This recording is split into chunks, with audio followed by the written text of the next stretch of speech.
Quaw. Quaw. Quaw. Quaw. Quaw. Yeah, I've been here for 20 minutes and it still hasn't said quaha. So this is clearly not a Xatu in disguise. Hello everyone, I'm LeaderofLuxinape. Are you ready for more Let's Play Pokemon Silver version? In the last episode, we beat the Azalea Town Gym, and we beat our rival, and we caught a guy's Farfetch for him, so we could get an HM that lets us go further into the Ilex Forest, where we are now, running into Kakuna. Let's do the trainer chip sign. Ilex Forest is so overgrown with trees that you can't see the sky. Please watch out for items that may even drop. That's basically an excuse for checking corners like this where you can find a full heal. It's actually really, really blatantly obvious where hidden items are sometimes. Julius screen. I can't say seizure or Caesar, so I'm just gonna say Julius. Even though I do think there actually is a trainer named Julius somewhere along here eventually. Guy with green hair that looks suspiciously like Bugsy, but I can inform you successfully that it is not Bugsy. Talk to him to have one of your Pokemon learn a very useful move. There's a bit of a roundabout way to reach him though, so given the number of wild Pokemon in this area, we might not actually... Excuse me, Super Potion. We might not actually make it to him by the end of this episode. So, upwards that way is the way out of the forest, and I am really bad with my predictions. Because the guy is rich. Oh wow, the egg's hatching too.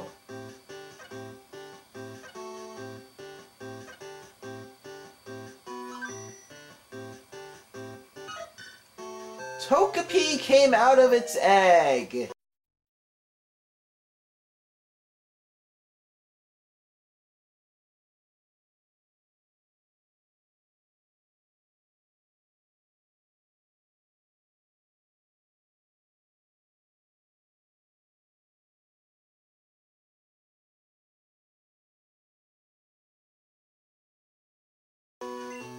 Give a nickname to Togepi, because it's fully evolved form, which hasn't been revealed, which won't be revealed until Sinnoh, since technically this is before Sinnoh, is the Jubilee Pokemon. I was praying this was going to be females just so I could name it Jubilee. Closest thing to that, I guess, would be naming it after a Hobbit. I don't even know.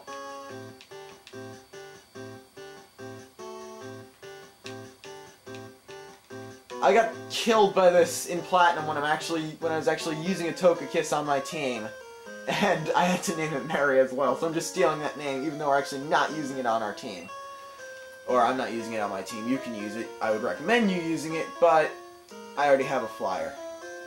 What am I doing? I'm shaking trees using Headbutt. It's fun. Here, you try it too. Normally, he would actually be a move tutor and not give you a TM for Headbutt. Rattle trees with Headbutt sometimes so you can Pokemon fall out. And actually not normally, that would be Heart Gold, Soul Silver. I'm gonna actually teach it to Thor. Just so I can make Sobek learn Bite when he can use it. And basically, you can Headbutt trees. And occasionally you'll find wild Pokemon. A lot of times it's like a bug... It's usually either A, a bug type, or B, a Hoot-Hoot. Actually, at night it's usually going to be Hoot-Hoot, or bug types. During the day, it will actually be Spearow. And... theoretically, Route 29 or whatever the first route is the first place you can in the game you can catch Spearow, but you need to revisit it after getting Headbutt to do so. So, for the sane among us, this is the first place you can catch a Spearow. Even though I'm not. So, now whenever we enter a new area, the Pokemon you can find with Headbutt will be added to the list. Even though I seem to only be getting Weedle. Level 10 Weedle right now. Getting away safely, I am. And surprisingly there's no item there, so I'm just gonna headbutt the tree!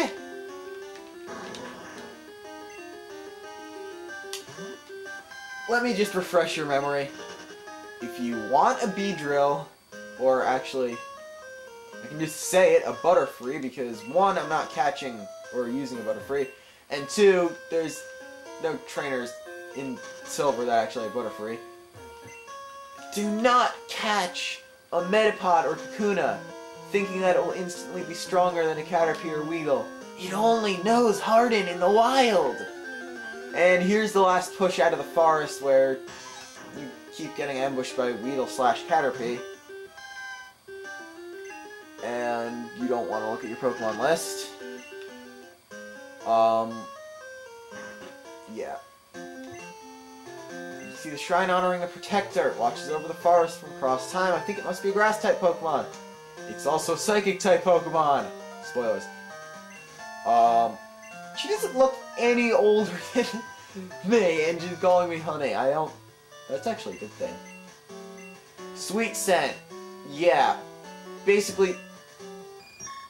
Apparently that's what Butterfree looks like. But anyway. Sweet Scent. Use it anywhere if you actually want to get in a wild battle. I wouldn't have guessed that you do your training here. Oh, this is the guy I was thinking about. It's not a Team Rocket grunt with a bazillion ton of Rattata. It's a regular youngster. Oh, this is gonna be a long haul. Unless I can actually be faster than... Okay, never mind. I'm really... Maybe it is a Team Rocket grunt. But he has a Sandshrew. Which I probably shouldn't be using Thor again.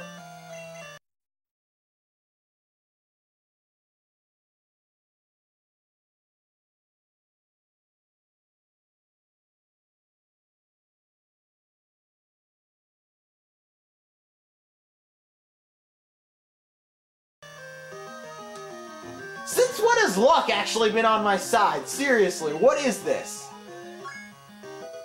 Since when have I actually gotten a level up from 198 experience? Speaking of Spearow, Bono Bino, first one we've seen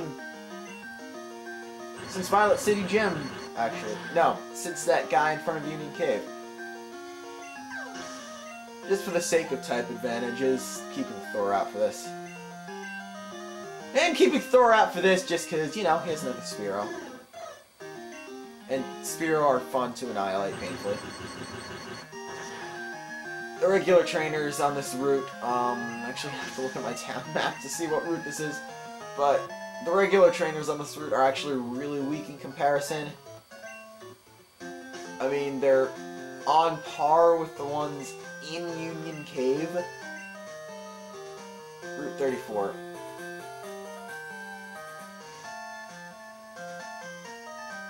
They're actually on par with the ones in Route 32 in Union Cave. So, if you want to get a ton of experience, this is not the place to go. Okay, he's never going to be a gym leader. He's stronger than Falkner, I'll give him that. But he's never going to become a gym leader. Alright, so I guess we found a new wild Pokemon, Drowsy. Now that would be 3 E's.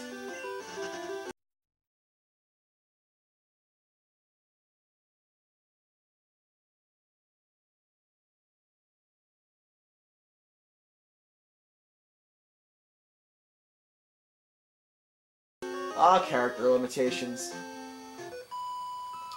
Oh, this is the practice battle. There is no such thing as a practice battle. This is the trainer I'm thinking of. I think this is the trainer I'm thinking of. It would be very wise for me to switch to Horus right now. because of one of the Pokemon she uses. That is not going to be good. Well, it's going to be very good against the Hoppip. It's not like it actually has any attacking moves. That's the most EXP I've ever gotten from a Hoppip. Yep, this is the trainer. What's a shad?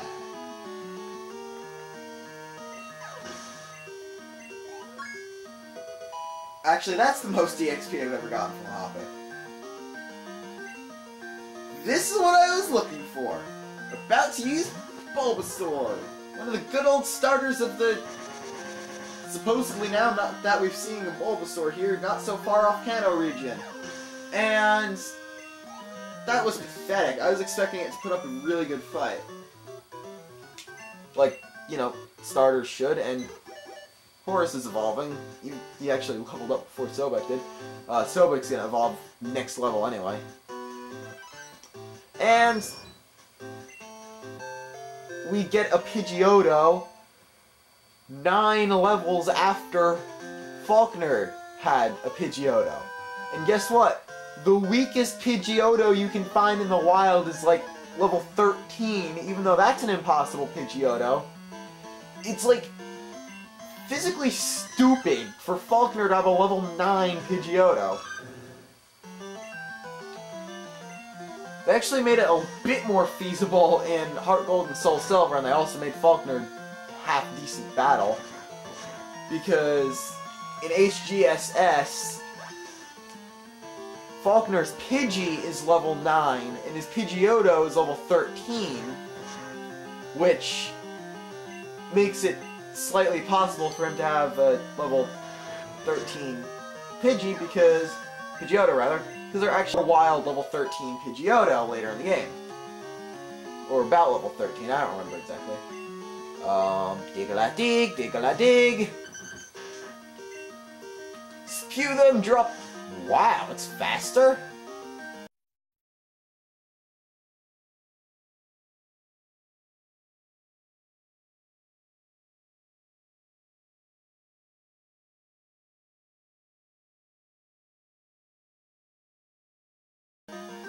Eh, it's a Diglett, who cares? Alright, I have to make my joke before it faints. I'm sorry, Diglett, you had to go. But you'll find your place. Because it's Wednesday somewhere in the universe! Get it, Diglett Wednesday? Come on, someone please understand that. See, Sobek's evolving. And we're gonna say it was the power of Wednesday that got him to evolve. That guy never had a Mankey. We got all the EXP to evolve like this from that Diglett. So, I will ever be indebted to Wednesday now.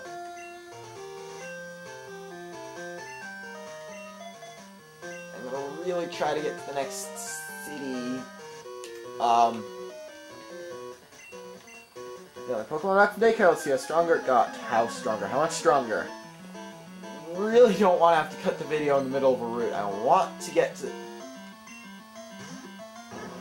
That's so weird. I was just thinking about Pyramid King Brandon before I started filming this, or recording this.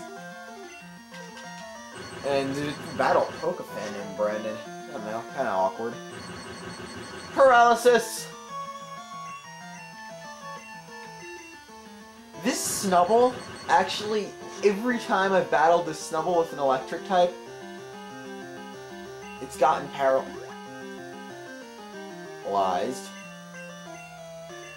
Every time I've battled this Snubble with an electric type, it's gotten paralyzed. Every time, it never was able to hurt me because it was unable to move from paralysis. He's like, I should have came with a Mareep and a Zubat, parafused it, and seen what happened.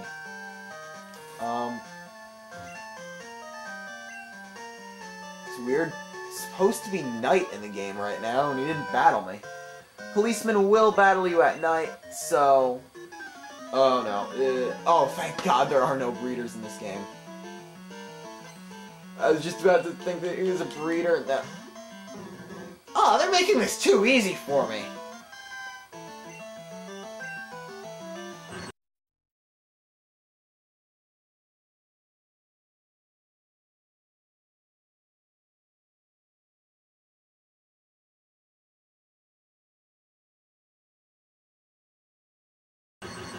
There should be a move in Gen 6.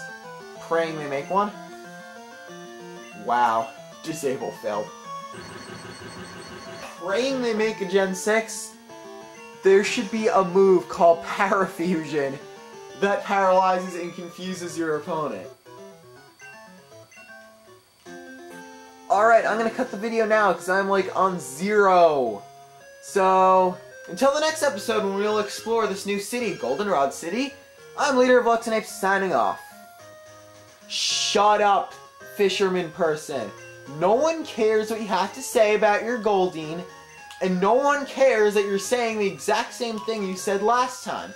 Also, no one cares that you probably just used up the last of my tape, which I could have been doing, showing people the slogan for Pokemon centers, I guess.